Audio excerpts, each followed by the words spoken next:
You're listening to Vancouver Co-op Radio, CFRO 100.5 FM. We're here on the unceded traditional territory of the Salish, Musqueam, and Tsleil-Waututh Nations.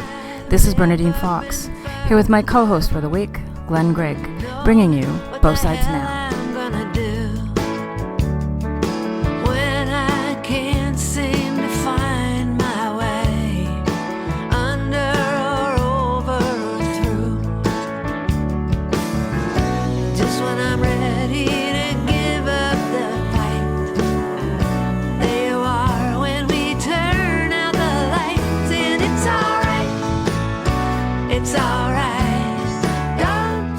Welcome to our half hour. I'm Bernadine Fox. And I'm Glen Grigg, registered clinical counselor.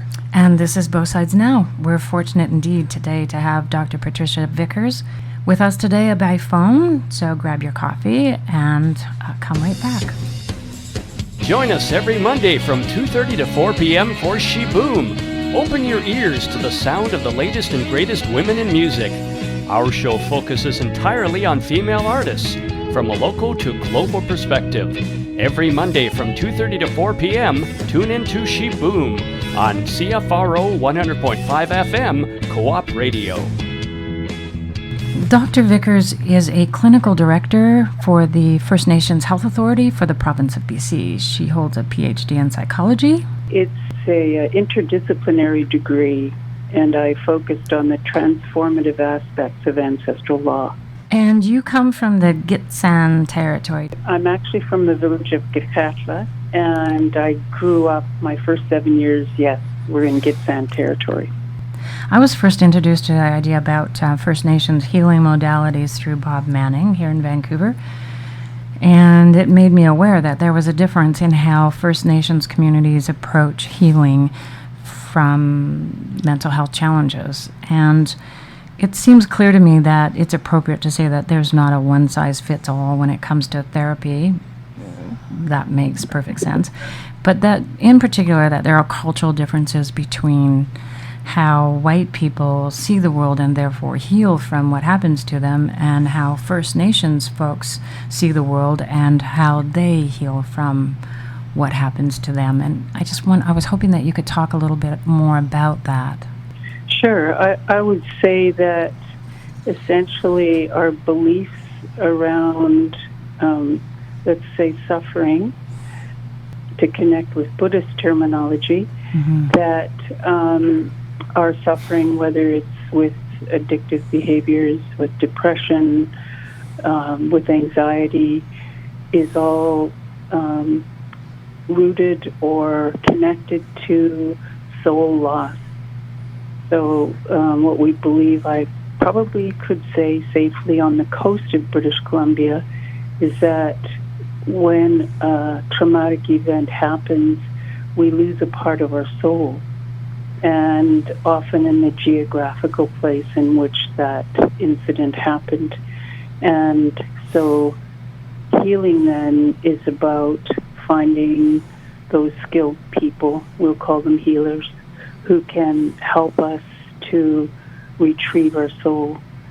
And when we experience soul loss, then what we see basically are the symptoms that are found in certainly in PTSD, in the DSM-5. So we would say a person is spiritually imbalanced, not in the way of criticizing or judging them negatively, no, but to say that they need assistance, compassionate assistance. So the trauma has basically disrupted our souls. Is that right? And when you say soul loss, do you mean your entire soul, or do you mean parts of your soul, as in like dissociative identities? Parts of the soul. And when you say geographical location, do you mean like going back to the physical place that trauma happened? So if I was traumatized as a little child, I would have to go back to the place that it happened physically. Well, often it's not even you have to. So when you do, let's say, altered state of consciousness work with someone, which is not unusual to psychotherapy, we could look at it as also as a kind of hypnosis. So essentially what we'd say is that we're in at least two realities at once, and an individual is actually that part of themselves is calling them back. So often as a clinician, I haven't even had to direct them back. Right. Yeah, they go. It does feel an awful lot like dissociative identities. It sounds an awful lot like dissociative identities. But that's not, and that exists on a continuum as well in terms of how much, how big, how extreme. But you're calling it a different thing. So do you think it's like dissociative identities, or is this something completely different? I wouldn't limit it to that. Okay. Wondering if you can talk a little bit, now that we're on the subject of trauma, about intergenerational trauma. And I know this is a huge topic for all of us, but particularly for First Nations and Indigenous people. Yes. So intergenerational or transgenerational trauma isn't something new. I think they've been doing research through genetics in this for some time, and so science is simply proving that intergenerational trauma is a cellular reality, and that as just in my own life, my father went to St. Michael's Indian Residential School, and his mother grew up there. So we had in the family a negative belief about who we were as human beings, that we were less than or subhuman. Uh-huh. And as we know with PTSD, that trauma changes the brain, and so most of our response to threat, which is conditioned intergenerationally, is involuntary, and that's a really important piece of information. It's involuntary and unconscious. Right. So we learn those things from the other people in our family. And not that my father knew he was passing, unintentional, Yes. I think is the other word I would use. So, we all learn behaviors from our family. Right. So. I want to encourage you to talk a little bit more about this idea that we're sharing experiences across generations, because so often the dominant way we have of thinking about things is individuals are responsible for their own experience and for their own behavior. You're helping us to think much more broadly about responsibility as well as healing. Yes, definitely. I think if we look at teachings, I could safely say throughout North America, Indigenous teachings is that number one, we're all connected. Aha. And then we're not only are we all connected, but we're all related. Yes. So when we really believe that, which I've been learning to do over the last, I would say, 30 years, which means unlearning how I was conditioned, and that was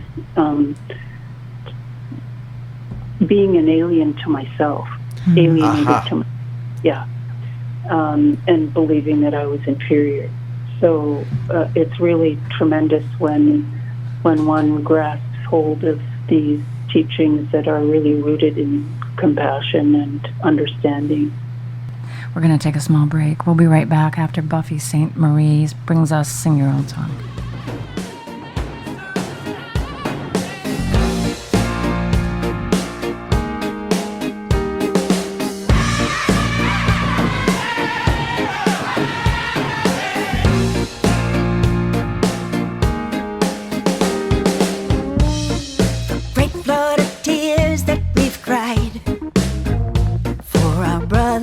Sisters have died. Over 500 years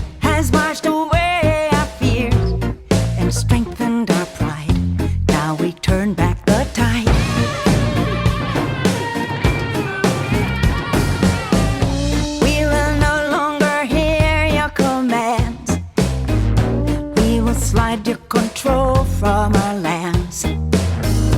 Redirect the flame of our anger and pain. Pity the shame for what you do in God's name. And we will stand for the right to be free. And we will rebuild our own society.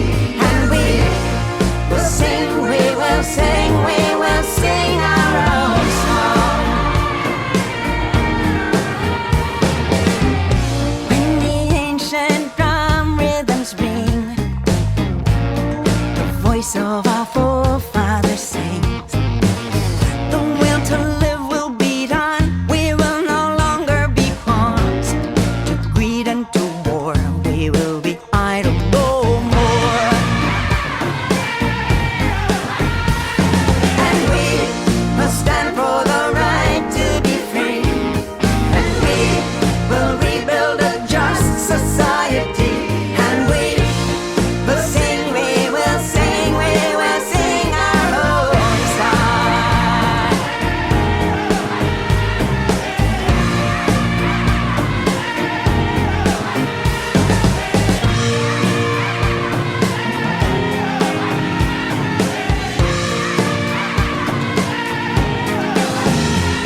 And we will stand for the right to be free. And we will rebuild a just society.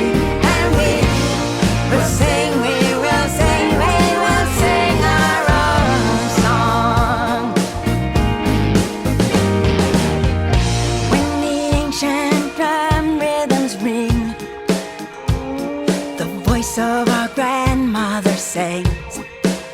Native America run, we will no longer succumb to oil and to ore.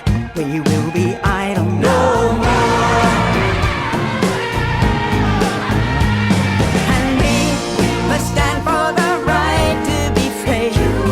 And we will rebuild our own society. And we will sing, we will sing, we will sing our own song. And we will teach about the right to be free. And we will rebuild our own society. We will sing, we will sing, we will sing our own song. Oh, dance, dance for the right to be free. We will rebuild our own society. And we will sing, we will sing, we will sing our own song. And then run away and occupy for the right to be free. And we will rebuild a just society. And we will sing, we will sing, we will sing our own song.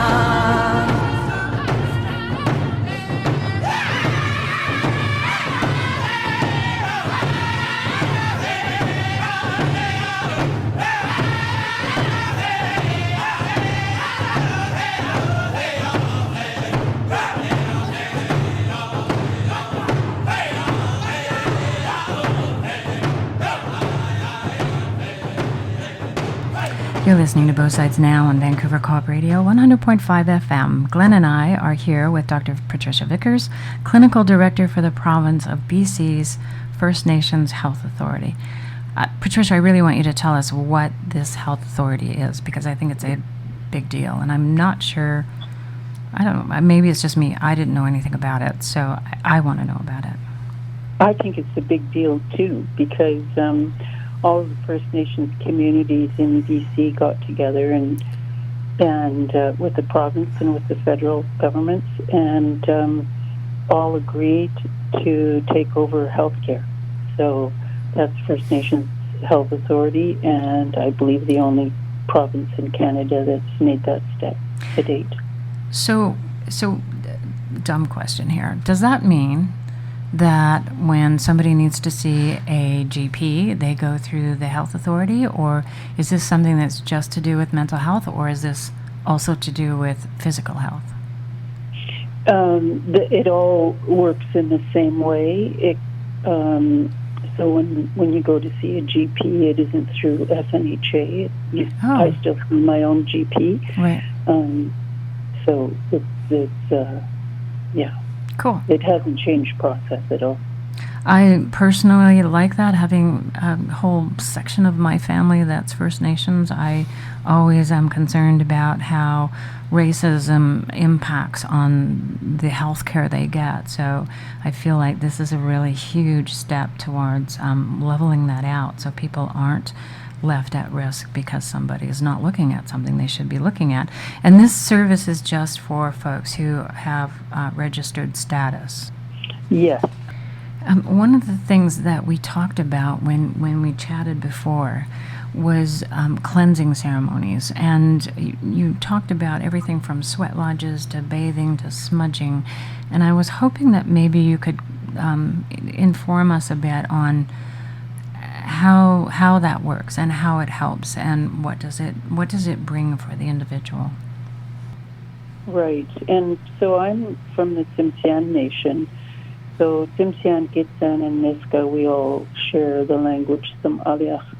And all of these bathing rituals and ceremonies are passed down through the mother's line. Mm-hmm. And so we don't really have that communal cleansing like a sweat lodge. Right.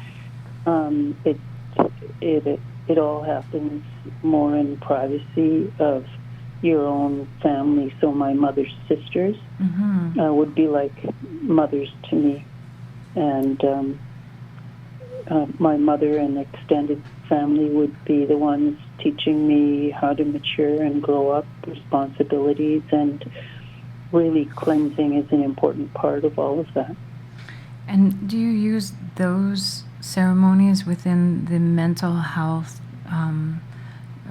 when you're working with people who have mental health challenges? Does it become a part of that healing process? So I'm seeing that all 5 regions are looking at land-based ceremony.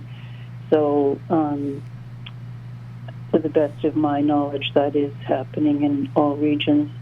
I developed 2 trauma training programs, one Healing Complex Trauma 1, Mm-hmm. and so we had the brushing that was offered to participants twice a week, and then at the conclusion of each of the 3 weeks was a sweat lodge ceremony. Mm-hmm. So I've adopted that in my cleansing ways, and have found it to be really, really helpful on my healing journey. Mm-hmm.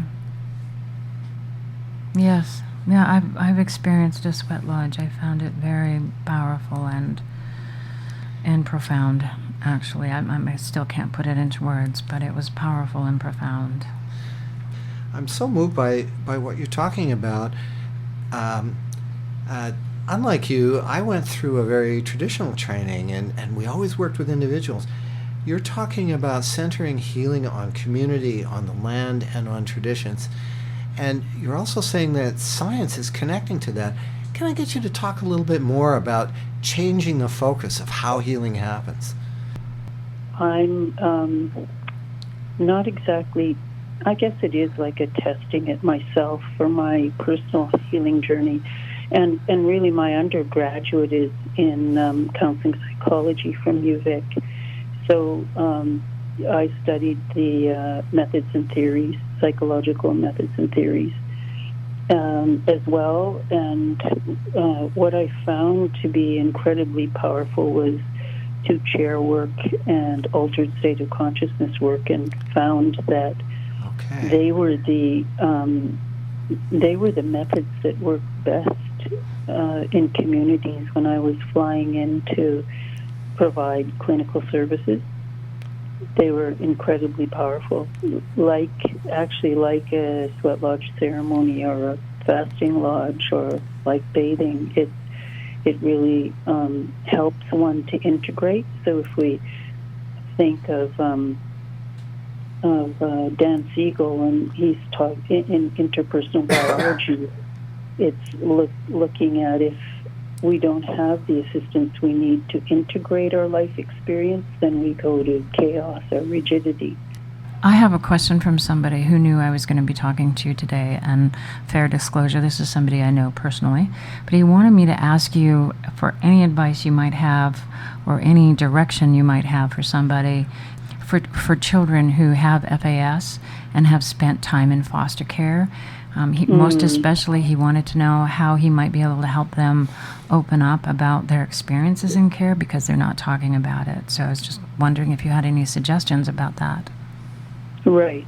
So in here we're talking about an inability to integrate maybe horror and terror, something that's alienated them from themselves. So I have found neurofeedback to be incredibly helpful on my healing journey, and I see it work for others as well. So there's Lens and there's Neurofield, and those are the two that I'm most familiar with. So I would be looking to neurofeedback first, and then art therapy is wonderful. Right, of course. Depending on the age. Right. Yeah. Right. Well, and these are kids. They're still basically under 20. So. Okay. Yeah. So thank you, Dr. Vickers, for coming and chatting with us over the phone and teaching us a little bit about First Nations healing. I'm absolutely convinced we maybe touched on the top 1% of talking about it. So, but it's an important topic.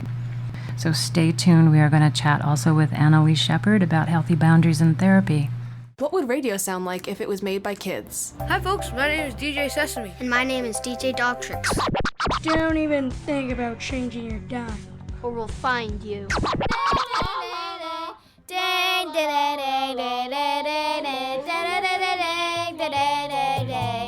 It wouldn't sound like that, but it could sound like you. If you're between the ages of 8 and 12, or know someone who is, CJSF has a camp for you to check out. CJSF's Radio Day Camp, running from August 12th to 16th and from the 19th to the 23rd. At this camp, you'll learn how to DJ, record, interview, and get to take over the station for a day. To find out more, go to the website at cjsf.ca. So we have Annalie again on the phone here to talk about healthy boundaries, and today we're going to talk about finances and how finances impact on the therapist-client relationship. So hi, Annalie. Hello.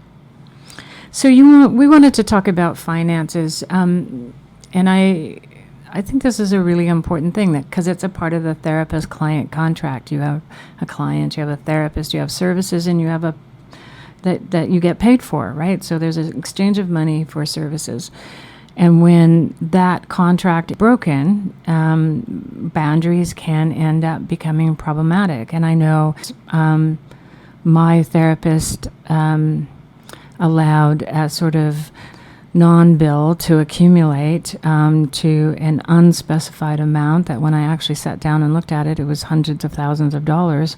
So I wanted to know about your experience and how you, what you might say about finances in the therapeutic relationship. Well, first of all, I absolutely agree with you that it is a contract. It's services rendered, and as the patient, our responsibility is to pay our bill. In my case, my therapist did not have me pay for week after week. And in fact, she told me at one point, if you can't pay me, if you could never pay me, you know I would still see you. So, to be honest, to me that communicated she loved me. Now, she was telling me she loved me, but it was another confirmation. She wants to be with me. She doesn't care about the money. I'm more important to her than the money. It was so completely not healthy. I needed to know that I was there because she was a professional and because I was seeking a professional's help because I was worth a professional's help. I owed it to myself to pay for somebody to help me. Once she didn't expect me to pay her, it was like I wasn't important enough to me for me to pay. Does that make sense? She was taking something away from me. Yes. I can see that. I do think that there are some people who their childhood trauma, for instance, has left them in a position where they are unable to make the kind of money that would allow them to pay a therapist, and that there is the ability of a therapist to offer at least a portion of their practice to pro bono work, but that has to be handled in such a way that it wasn't in my case. I was told that it was free unless I came into some kind of windfall, and then I would pay her back. But the problem was that she never set a fee for this thing I would pay back. And then she took control of my therapy so that it wasn't just an hour a week, it was 2 hours, and then 3 hours, and then 5 hours, and then 7 hours.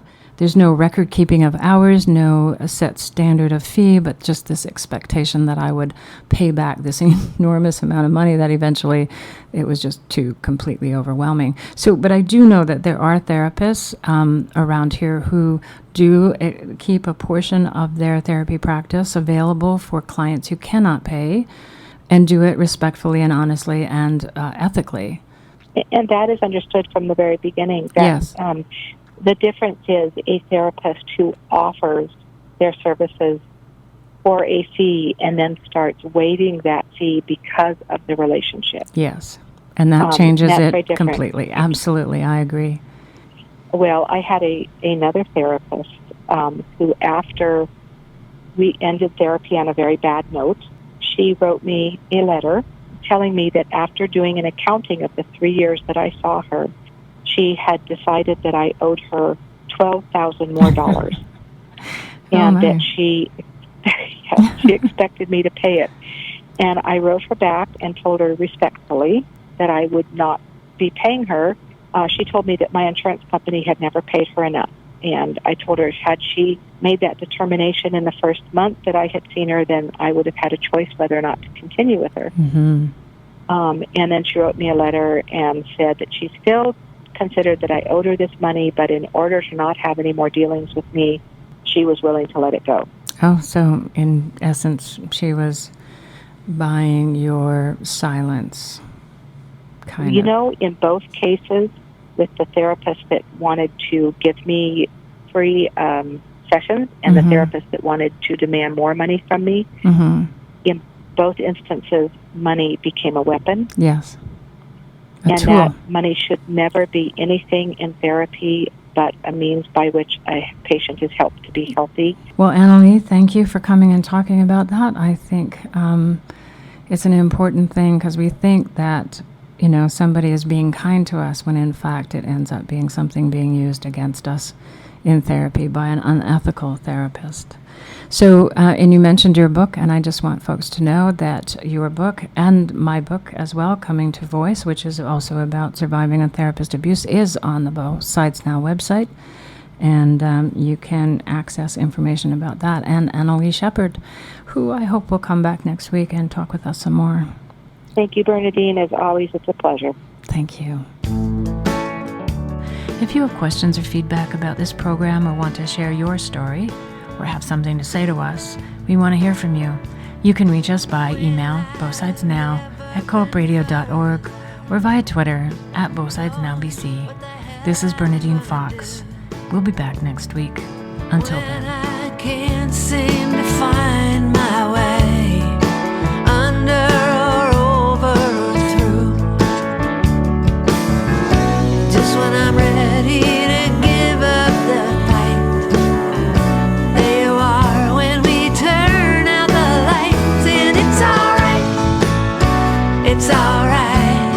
Don't you worry, it'll be alright. Why do I always believe it when you tell me everything's gonna be alright? Yeah.